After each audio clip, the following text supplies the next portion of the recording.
bienvenue à cette dévotion. C'est un beau jour, un jour agréable, un jour où celui qui a créé le ciel et la terre, il est encore présent pour te faire du bien, pour te fortifier.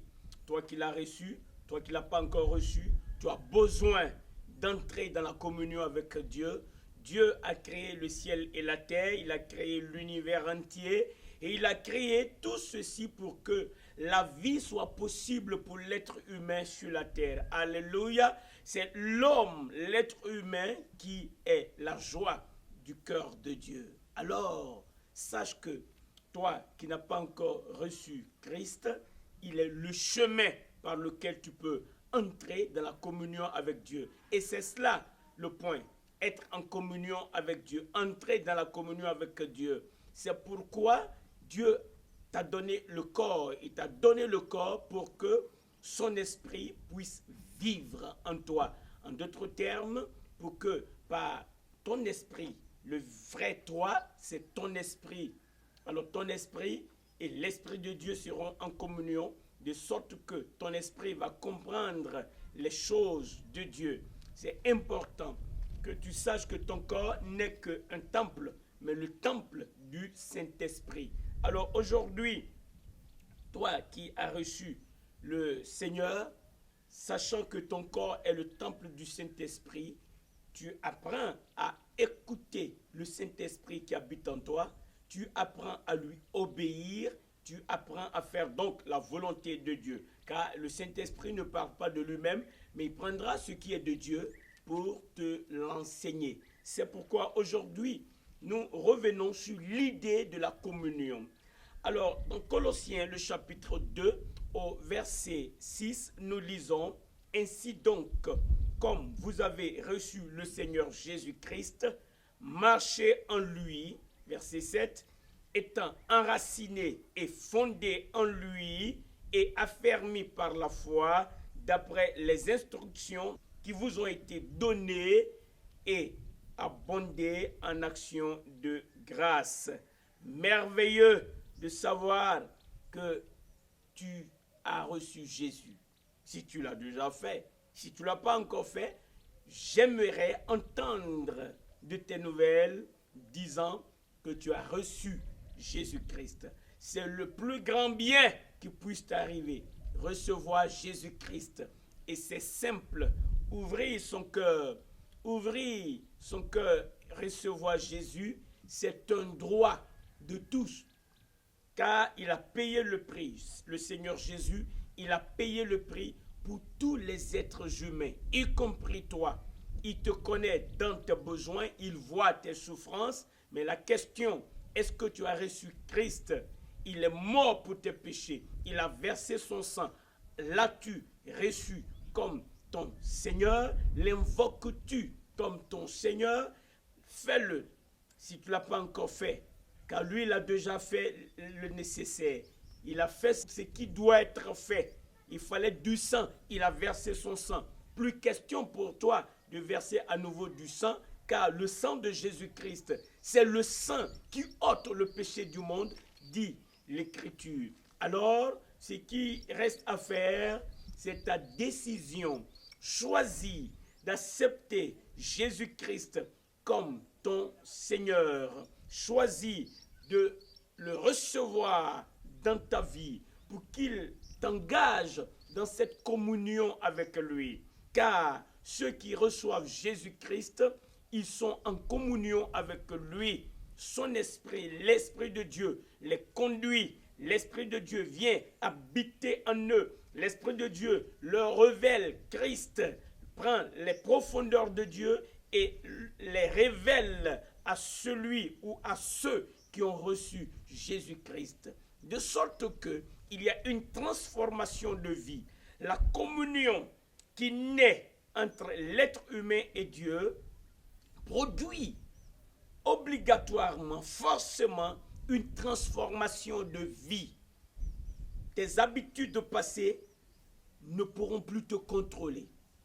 Les pensées qui te dominaient ne pourront plus te dominer. Puisque Christ étant présent, sa parole va agir en toi et va donc transformer ta façon de voir le monde, ta façon de voir ta famille, ta façon de te voir, ta façon de voir Dieu et ta façon d'agir va donc changer.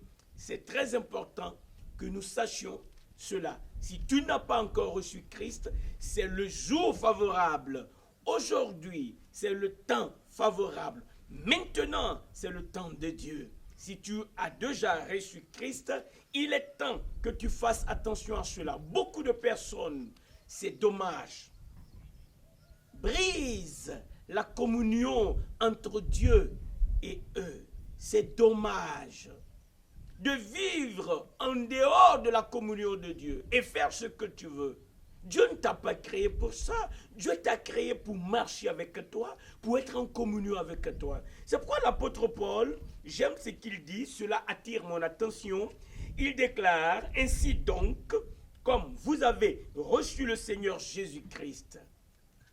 Oh merveilleux, recevoir Jésus.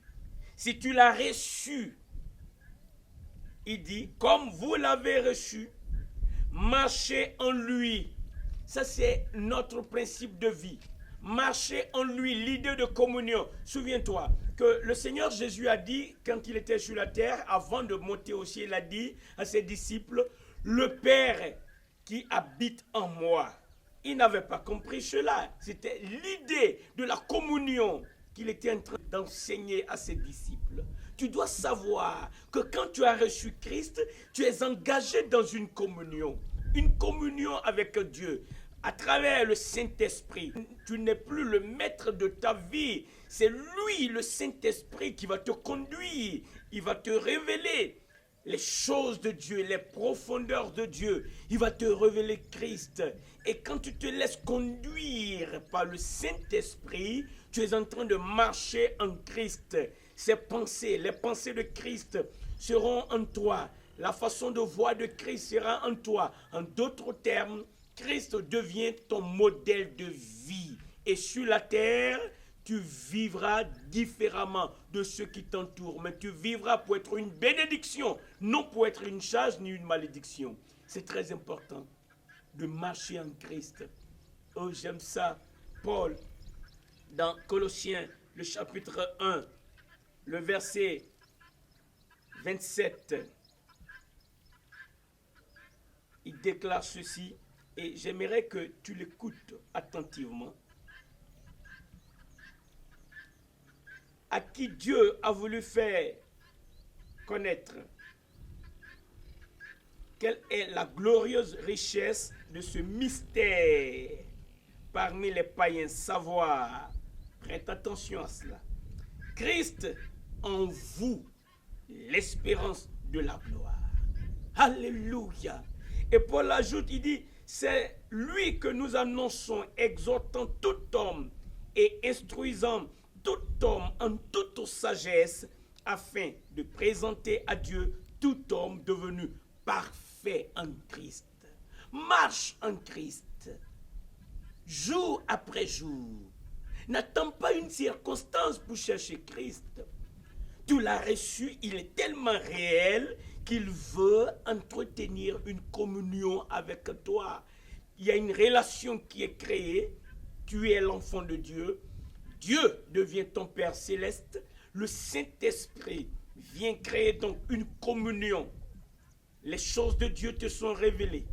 Tu connaîtras la volonté de Dieu et tu vas marcher avec Dieu.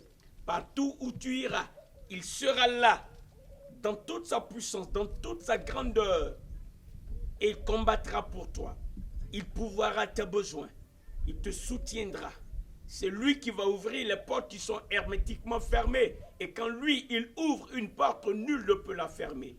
C'est pourquoi tu as besoin, étant sur la terre, en tant que pèlerin et voyageur, tu as besoin, pèlerin, étranger, tu as besoin, toi qui m'écoutes, tu as besoin non seulement de recevoir Christ, mais de demeurer en lui, de marcher en lui, d'être en communion avec lui. Et Paul te dit, Christ en vous, c'est l'espérance de la gloire. Alléluia. C'est très important.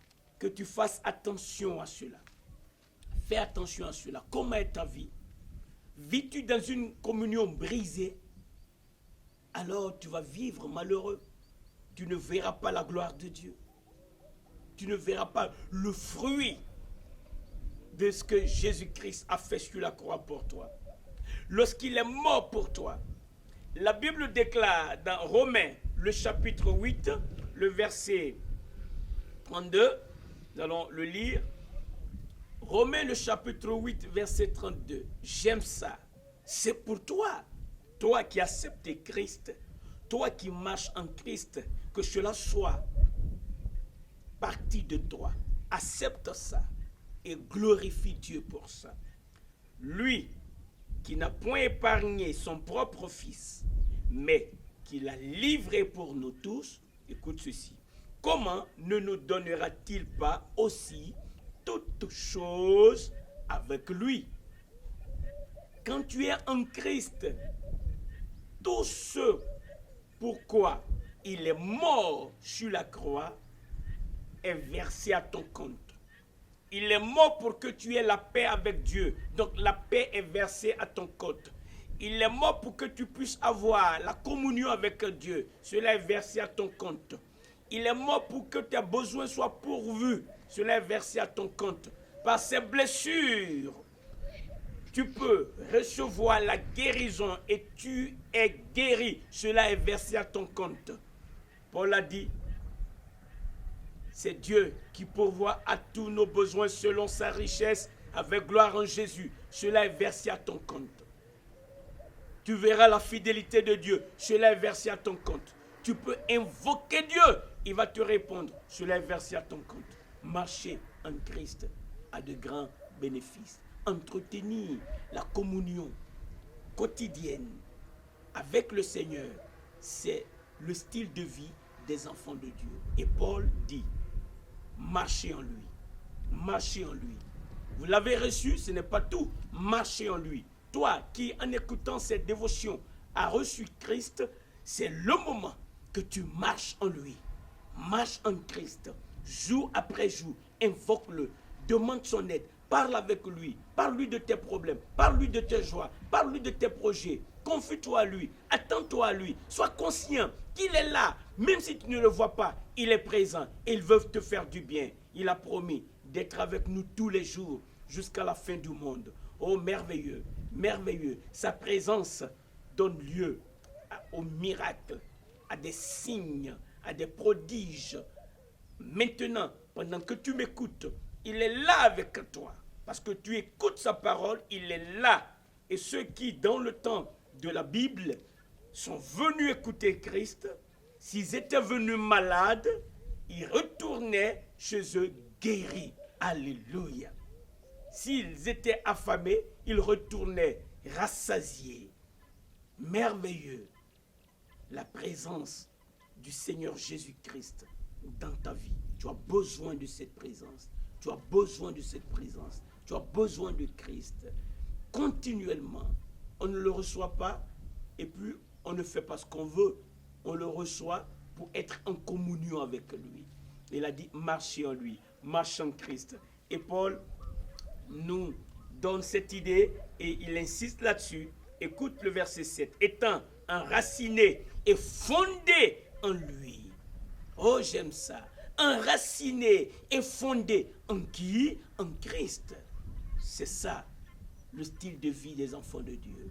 Nous ne vivons pas pour plaire à des hommes. Nous vivons parce que Christ a payé le prix pour nous. Et il a dit lui-même, parce que je vis, vous vivrez aussi. Et alors, parce qu'il vit, il produira sa vie continuellement en nous. Face à la maladie, il est l'Éternel qui te guérit. Alléluia.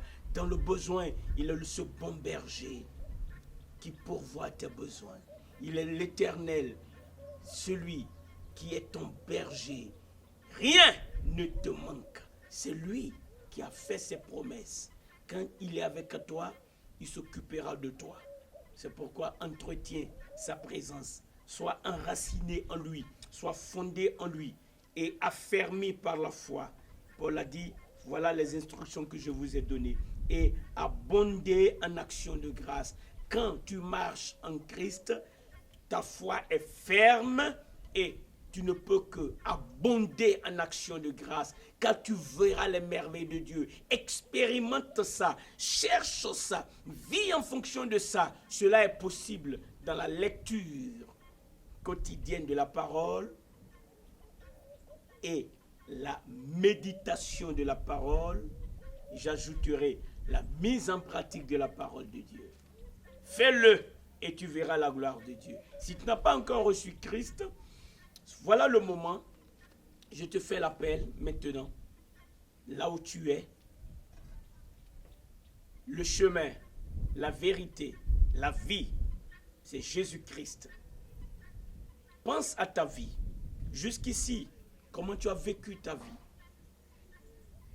Tu as cherché tes propres voies. Quelles sont les conséquences? Les maladies qui sont en train de te ronger, c'est le fruit de cette vie dans les ténèbres. La peur qui t'a envahi, c'est le produit du péché. La ruine qui t'a saisi partout, c'est la conséquence du péché. Le manque d'espoir, la crainte de l'avenir, conséquence du péché. Mais Christ a versé son sang, ô précieux sang, sur le bois de la croix. La couronne d'épines a été placée sur sa tête. Le sang a ruisselé. Fais-toi cette image. Il était accroché entre ciel et terre, souffrant, agonisant pour les péchés de l'humanité, y compris les tiens. Il a fait cela. Sans même demander ton avis, il a fait cela pour toi. C'est pourquoi la parole de Dieu déclare: mais Dieu prouve son amour envers nous, envers toi qui m'écoutes, qui n'a pas encore Christ. Dieu a prouvé son amour envers toi.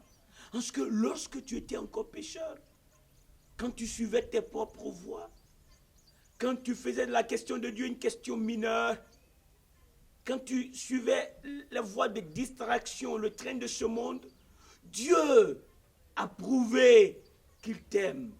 Mais comment il a fait? La Bible dit, Christ est mort pour les pécheurs. Voilà l'amour de Dieu prouvé. Et l'amour de Dieu a été prouvé pour quel but? La parole de Dieu répond à cela. Afin que nous vivions par lui, par Christ.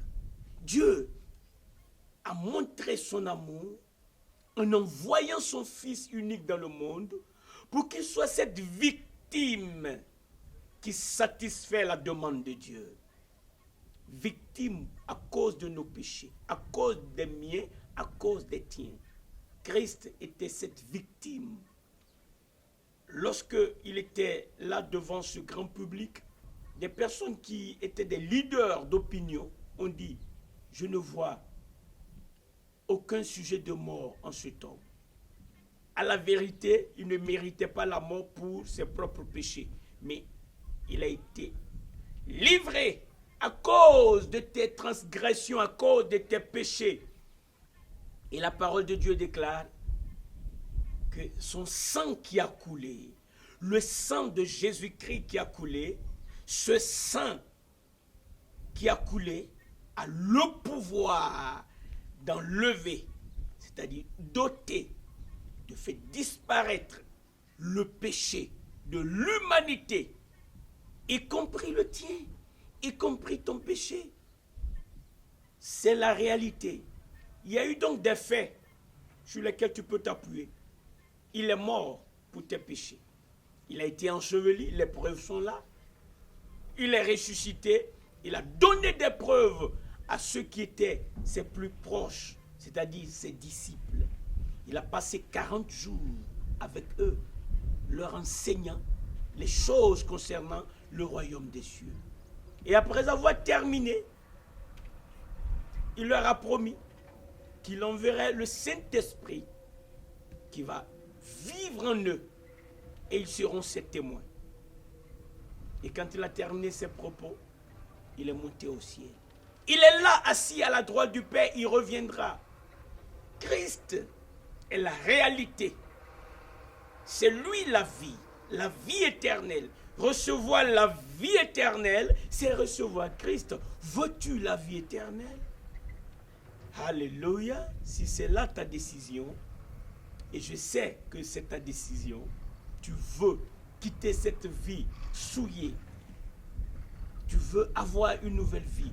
Christ a cette vie pour toi. Et je veux pour cela faire une prière brève avec toi. Et Dieu va écouter ma prière. Tu vas répéter ce que je vais dire.